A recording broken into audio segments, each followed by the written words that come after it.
Good evening, afternoon, or morning to all. My name is Ken Withers. As you can see there, I'm the Director of University Student Recruitment at the University of Toronto. And today it's my pleasure to offer a brief overview of the Canadian response to the global pandemic that sees us all working in a virtual capacity, and specifically its impacts on the Canadian post-secondary landscape. While we won't have time for questions following the session, I invite you to connect with my Canadian colleagues and counterparts in the networking lobby throughout the week to learn more about their specific institution responses and more about their institutions in general. So this is just a little bit of an agenda on what we're going to talk about today. Pretty short. I'll have us in and out in less than 15 minutes, I think. Next slide, please. So while few, if any, countries have really been able to offer a perfect response to the novel coronavirus, several key factors have played a large role in Canada's success in mitigating the effects of COVID-19. Canadians benefited greatly from the early actions taken by the federal government, which enjoyed the full support of provincial and municipal authorities. These actions included staged lockdowns, public health campaigns, widespread civic adherence to social distancing, and lockdown recommendations. In addition, Canadian authorities quickly initialized various travel restrictions, quarantine guidelines, and economic relief programs. This garnered a lot of public trust and participation in flattening our curve. Canadian efforts to roll out social distancing and mask-wearing campaigns were further aided by a general lack of polarization within our political system. So everybody was pretty much adhering. Another factor that cannot be overlooked, for Canada at least, is our geography. Our low population density offers an ideal scenario for containment. As a final point and natural segue for our discussion of the impacts of the pandemic on current and future university students, the Canadian government rapidly drafted official guidelines for post-secondary institutions. And our websites in Canada are pretty thorough. You can go to the canada.ca website and look up these actions.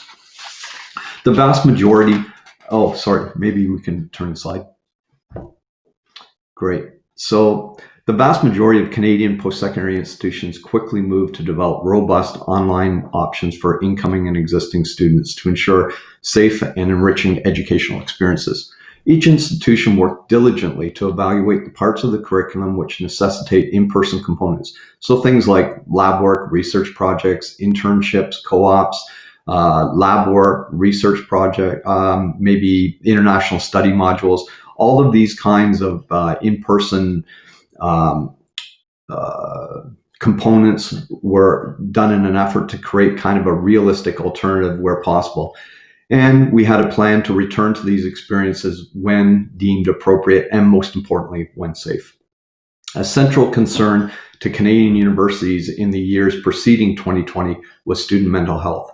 The reevaluation of on-campus supports and external mental health resources became a significant part of the Canadian universities' response to the pandemic.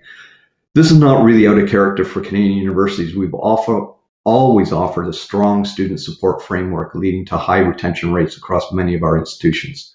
In reaction to the early stages of Canada's lockdown, many institutions across the country also worked to make relief funds available to international students who were not able to return home due to travel restrictions. So Canadian universities have overwhelmingly looked to offer flexibility in their admissions assessment of current applicants. This, of course, is in recognition of a number of factors which include, but not limited to, academic disruptions, exam delays or even cancellations, closure of many test centers like IELTS centers, student stress and workload, applicant mental health, economic impacts we know have been severe in many countries.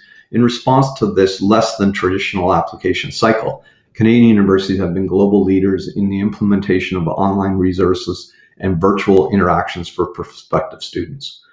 These efforts have been further bolstered by collaborative initiatives between Canadian universities, colleges, and government appendages in international student outreach.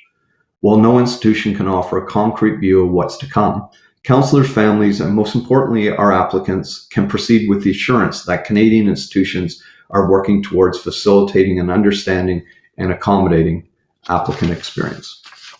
Canada enjoys the highest participation rate per capita in post-secondary education amongst G8 nations. This, coupled with our publicly funded university and college landscape, offers a scenario where Canadian public and its overwhelmingly supportive coronavirus containment stands in lockstep with our institutional response to these challenges.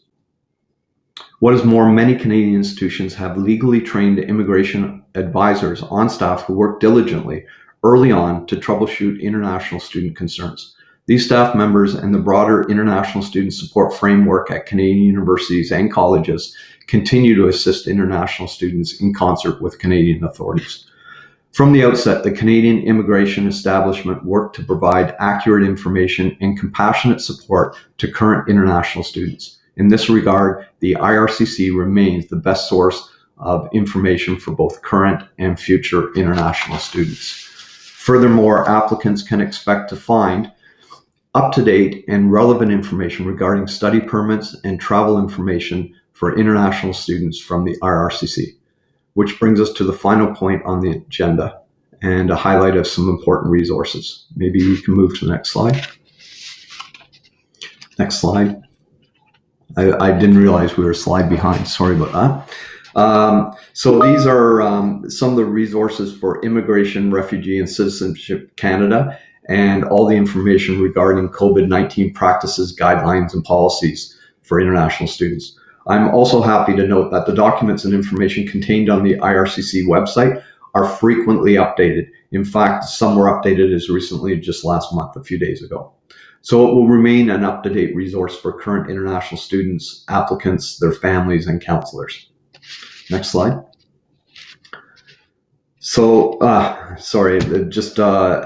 guess in conclusion, I just wanted to thank you for joining me today. I know my colleagues and fellow Canadian institutional representatives really look forward to chatting with you during the entire IC3 festival to find out more about our universities and our colleges. So I just hope that everybody can stay happy, healthy, and safe. Thank you very much.